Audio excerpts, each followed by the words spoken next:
Hi, I'm Tim Fembert with LeaderGov.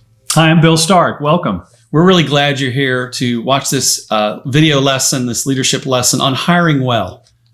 Yeah, we want to share some best practices with you today related to bringing on new employees at your team, at your city or county or in your department. And one of the things we wanted to just suggest to you as a best practice is that you consider implementing a process where different people on your team interview each candidate.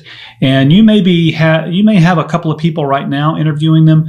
We really recommend you think about 5 or 6 people on your team interview each candidate, maybe those final 3 or 4. Mm-hmm. Now, this is going to take a little extra time, but it's worth the investment because you're going to get a really robust perspective on each candidate. The more people you have involved in the process, you'll get more feedback, more input, better perspective of each candidate. You know, Bill, one of the things that gets overlooked but is really important is calling references. It is a basic idea, but really important because there's just great insights you can gain from calling references. And typically when you call references, you get kind of a response about how they did their job. They were really good. They completed their tasks on time. But there's really an opportunity for you to ask some great questions about how good of a team member were they? How did they respond in stressful situations when the pressure was on? What kind of a team member were they to the other people on the team? So again, just a great opportunity when you're on those reference calls, dig a little deeper and see what you can find out, what they're willing to share with you. Yeah, I like that, Tim. One of the best practice that we really would encourage you to give some thought to, and that is building relationships. It is very difficult to hire someone and be confident about it when you've only spent 15 minutes with them. And, they're in their blue blazer, they're in their nicest apparel, trying to impress you. How do you really make a good decision with such limited amount of time? So we recommend that, particularly for those last 3 or 4 candidates that you've sort of whittled it down to, is to spend some time with them, particularly maybe off-site, maybe at a restaurant. And because what you want to do is you want to see how they respond in other social situations. And even, for example, in a restaurant, you might want to watch how they respond or how they treat a waiter or a waitress. And that'll give you insights into their personality and the way they face up and work with other people. Bill, if you think about your team as a puzzle, you want to put the puzzle together where all the pieces fit together really nicely. I would highly recommend you look at your team and look at some of their strengths and weaknesses, their personality styles. Have a good inventory of your team before you do that interview, because you really want this person to complement the team that you have in place now, whether it be their personality style or some of their strengths, some of their skills.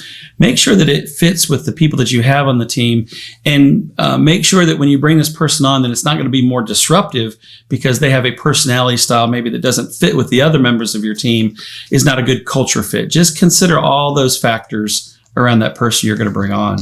Yeah, ideally, I think you want a diverse team, right? You want a lot of different types of personalities and different types of skills on the team. I really like that point.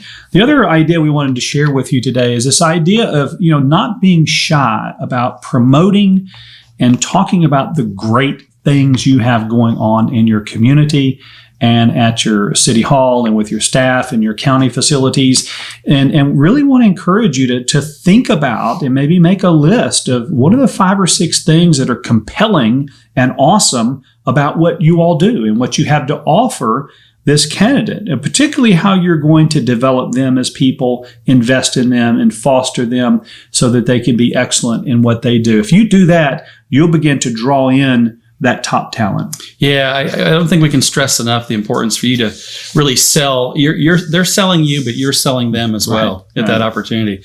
One of the last things we want to touch on is assessments, which can be great tools to help you make better hiring decisions. I would encourage you to talk to your HR department and see what type of assessment tools they have available to you. We use a number of behavioral assessment tools that we make available to our clients in the hiring process. And again, they can just provide great insights to you about that candidate that probably won't come out in some of the interviews or reference calling that you do that comes out in these assessments. They're very powerful. Yeah, one of them we would recommend is from a company called Wiley, and it's called the PXT Select.